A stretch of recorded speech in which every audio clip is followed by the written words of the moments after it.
माछ मंजी पिठा पाई आमे रोही माछ बिहन नहीं जिबा।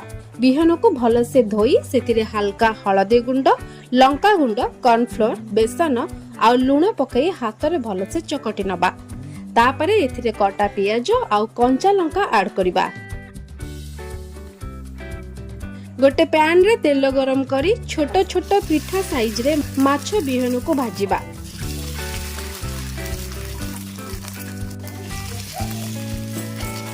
हल्का हल्का तेल दे दुई साइड को गोल्डन ब्राउन हेबा जाए सेकी नबा।